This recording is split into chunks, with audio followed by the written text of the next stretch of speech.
दूध दही खाए ननंद रानी और गोबर उठाए बहू रानी। सुबह सुबह कड़ाके की ठंड, हर तरफ कोहरा ही कोहरा नजर आ रहा था। सुबह के 5:30 बज चुके थे। दूर दूर तक कोई नजर नहीं आ रहा था। घर के सदस्य अपनी अपनी रजाइयों में घुसे हुए थे। पर यह क्या, घर की बहू नंदिनी घर के पीछे की तरफ बने हुए बाड़े की सफाई कर रही थी। इतनी तेज ठंड के अंदर कांपते हुए हाथों से गाय का गोबर उठाती जा रही थी। साथ ही साथ मन ही मन कूटती जा रही थी, हे भगवान, जल्दी जल्दी काम निपटा लें, नहीं तो अम्मा जी मेरा जीना दुश्वार कर देंगी। ऊपर से तबीयत भी ठीक नहीं है, मन ही मन सोचती जा रही थी। कितनी ही कोशिश कर रही थी पर हाथ पैर तेज चल ही नहीं रहे थे। 5:30 बज चुके थे। अगर 6:30 बजे तक ये काम निपटाकर नहा धोकर चौके में नहीं घुसी तो अम्मा जी का अपना राग शुरू हो जाएगा। 6:30 बजे तक तो बिस्तर में चाय चाहिए होती थी उनको। पति मनोज को भी तो उसी समय जगाना होता है। उसके बाद वहीं बिस्तर पर बैठकर फरमान जारी करती रहेंगी। 7:30 बजे तक मनोज का टिफिन भी तैयार करना होता है। आखिर नौकरी के लिए रोज शहर जो जाना पड़ता है। शादी को अभी 7 महीने ही हुए हैं। शादी से पहले कितना कुछ कहा था इन लोगों ने, बेटा शहर में नौकरी करता है, हमारे यहाँ तो नौकर हैं काम करने के लिए, गाय तक पाल रखी है, खूब दूध दही होता है, हम तो ताज़ी चीज़ें ही खाते हैं, आराम से रहो, खाओ पियो मस्त रहो। सोचा था कि शादी के बाद पति के साथ शहर में रहने को मिलेगा, पर हायरी किस्मत, कितनी कोशिश की थी कि कमरा लेकर वहीं शहर में रह लेते, लेकिन अम्मा जी के आगे किसी की ना चली। कहीं बहू बेटा शहर के हो गए तो लौटकर ही नहीं आएंगे, आखिर बेटे को ही रोज़ आना जाना करना पड़ता है। मनोज ने अपनी बड़ी बहन को भी कहा था कि अम्मा को समझाए, पर उसने तो मनोज को ही लताड़ दिया। औरत की आते ही अपनी अम्मा को अपने से अलग करना चाहता है। शर्म नहीं आती तुझे? इकलौता बेटा है, आखिर अम्मा भी चाहती है कि बेटा बहू उसकी सेवा के। पर आजकल के लोगों को तो अकेले आसमान में उड़ने का शौक है। इसके आगे मनोज कुछ कह नहीं पाया और नंदिनी मन मसोस कर रह गई। इसमें भी अम्मा जी और उनकी बेटी शालू दोनों का फ़ायदा है। यहाँ अम्मा जी को कोई काम नहीं करना पड़ता, बस बैठे बैठे ऑर्डर देती रहती हैं। वहाँ शालू के घर पर रोज़ फ्री का दूध दही पहुँच जाता है तो उसे क्या परेशानी। ऊपर से 2-2 गायें और पाल रखी हैं। पहले तो नौकर लगा रखा था, पर अब नंदिनी के आने के बाद उसे भी हटा दिया। अब तो अम्मा जी भी पीछे बाड़े में आकर देखती भी नहीं। अम्मा जी ने जितना शादी के पहले कहा था, उन सब के ढोल के पोल तो अब पता चल रहे थे। जैसे तैसे काम निपटाकर नहा धोकर नंदिनी रसोई घर में चाय बना ही रही थी कि अम्मा जी की आवाज़ आई, अरे ओ महारानी सो गई क्या? आज चाय मिलेगी कि नहीं? बस अम्मा जी ला रहे हैं, कहकर नंदिनी ने चाय 2 कप में डाली और अम्मा जी को देने चली गई। अम्मा जी, आपकी चाय, हमें तो लगा था आज हमें चाय नसीब ही नहीं होगी।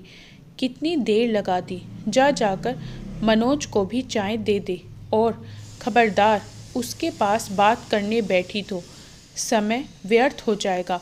उधर शालू भी इंतज़ार करती होगी पति के पास कब बैठना है कब नहीं, यह भी अब अम्मा जी डिसाइड करेंगी।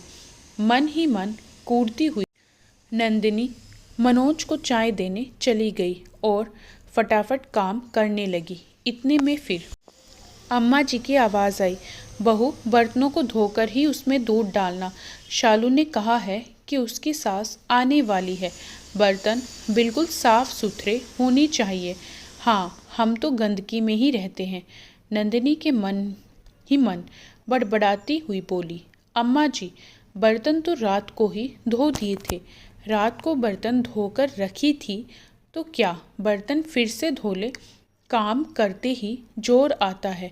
और सुन, सारा दूध डाल देना और वो दही जमा रखा है वो भी अलग केतली में डाल दे।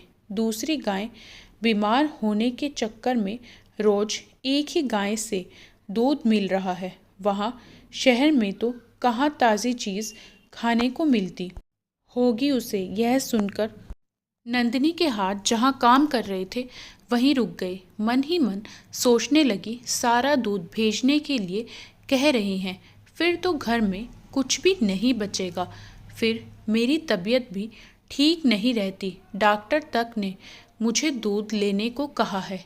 इतना काम करने के बावजूद भी मुझे कुछ भी खाने पीने को नहीं मिलता। मनोज और अम्मा जी तो अभी नाश्ते के साथ एक एक गिलास दूध का गटक लेंगे, पर मेरा क्या, मुझे तो चाय भी नहीं पीने देती। कहती हैं कि चाय पीकर रसोई में काम करेगी तो रसोई जूठी हो जाएगी। आखिर हिम्मत करके अम्मा के पास गई तो देखा अम्मा जी मोबाइल पर बात कर रही थी। नंदिनी को दरवाजे पर खड़ा देखकर बोली, अरे तो अभी तक यहीं खड़ी है, जल्दी से दूध केतली में डाल, वहाँ शालू दूध का इंतज़ार कर रही है। देख, उसका फ़ोन भी आ गया। आखिर हिम्मत कर नंदिनी बोली, पर अम्मा जी सारा दूध भेज देंगे तो घर के लिए दूध नहीं बच पाएगा। अब क्या करना है दूध का, नाश्ते में सब दूध ले ही लेंगे और कोई मेहमान आए तो पड़ोस की दुकान से मोल ले आएंगे। पर अम्मा जी, मुझे बहुत कमज़ोरी हो रही है और आपको पता ही है कि डॉक्टर ने कहा था कि सुबह शाम एक गिलास दूध ले लिया करो, हो कुछ नहीं होता, शरीर को जैसा बनाओ वैसा बन जाता है, इसलिए कामचोरी छोड़ करके ज़रा जल्दी जल्दी हाथ पैर चलाओ ताकि शरीर मजबूत बने। और वैसे भी मेरी बच्ची के दूध पर नज़र मत मार। भला कभी सुना है कि बहुओं को भी दोनों टाइम दूध पीने को मिलता है। अम्मा ने अपना मोबाइल स्पीकर चालू कर दिया। ले सुन शालू, आजकल की बहू के नखरे। अरे अम्मा, अपनी बहू से तो पूछ कि उसके मायके दूध दही की नदियाँ बहती थी क्या। अरे ससुराल में ऐशो आराम मिल रहा है तो सिर पर चढ़कर नाच रही है, ज़रा संभल के रखना, महारानी की तरह ज़िंदगी जीने की आदत हो गई है। उसे कहकर शालू जोर जोर से हंसने लगी। नंदिनी को अभी भी वहाँ खड़ा देखकर अम्मा जी बोली, अब भी कुछ सुनना है क्या, जा जाकर अपना काम कर। उस समय तो नंदिनी ने कुछ नहीं कहा, चुपचाप रसोई में जाकर दूध दही केतली में डालकर दे दिए। लेकिन दिमाग में उसके बहुत कुछ चल रहा था। पूरे दिन का काम यूं ही चलता रहा। शाम को अम्मा अपनी आस पड़ोस की महिला मंडली के साथ बैठी पंचायती कर रही थी कि उसी समय शालू का फ़ोन आया। यह क्या है अम्मा, तुमने गाय मेरे घर क्यों भेज दी। कौन सी गाय, कैसी बात कर रही है तू। अरे वही गाय जो रामदीन काका मेरे घर के सामने बांधकर चले गए। अरे मैं तो घर पर भी नहीं थी, पीछे से मेरी सास मना करती रही, लेकिन रामदीन काका बोले, अब मैं गाय लेकर कहाँ जाऊँगा, मुझे तो आज शहर अपनी बिटिया के घर ही रुकना है। इसलिए वो मेरे घर के बाहर बांधकर चले गए। मनोज को भेजकर अभी के अभी गाय वापस लेकर जाओ। यहाँ आस पड़ोस में अच्छा खासा तमाशा हो गया है, ऊपर से मेरे ससुराल वाले भी नाराज़ हैं। शालू ने बोलकर फ़ोन बंद कर दिया। इधर अम्मा उठकर बाड़े की तरफ भागी, देखा तो गाय थी ही नहीं। नंदिनी को आवाज़ देती देती अम्मा जी घर में आई। अरे ओ बहू, बाड़े में से गाय कहाँ गई। नंदिनी, जीजी के घर। तेरी हिम्मत कैसे हुई गाय को यहाँ से वहाँ भेजने की। उधर शालू को कितनी बातें सुननी पड़ रही हैं, अंदाज़ा भी है तुझे। जितनी बातें आप दोनों मिलकर मुझे सुनाती हैं उससे तो कम ही सुननी पड़ रही होंगी। तेरी हिम्मत कैसे हुई गाय को शहर भेजने की। अभी तो मैं बैठी हूँ, तू कौन होती है फैसला लेने वाली। वो क्या है ना अम्मा जी, दूध दही खाए ननंद रानी और गोबर उठाए बहू रानी, ये बात कुछ जच नहीं रही थी।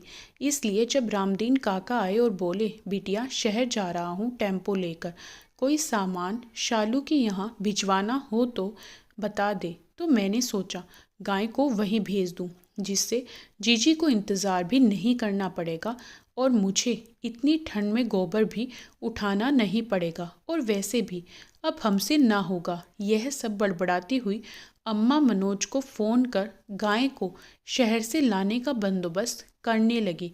आखिरकार मनोज गाय को रात को टेम्पो से शहर से लेकर आया। गाय को बाड़े में बांधने के बाद ही अम्मा ने अपने पुराने नौकर को फ़ोन कर दूसरे दिन से काम कर आने के लिए कहा। इधर शालू की सास ने भी शालू को खूब डांट लगाई, लेकिन इस पूरे वाक्य में एक फ़ायदा तो हुआ कि अब अम्मा जी को ये समझ में आ गया था कि बहू अब चुप नहीं रहने वाली। इसलिए अब वो खाने पीने पर भी टोक नहीं करती और बेवजह के तानाकशी भी नहीं करती। दोस्तों, कहानी कैसी लगी कमेंट करके ज़रूर बताएं। वीडियो को लाइक करें, शेयर ज़रूर करें। चैनल पर पहली बार आएँ तो सब्सक्राइब करना ना भूलें।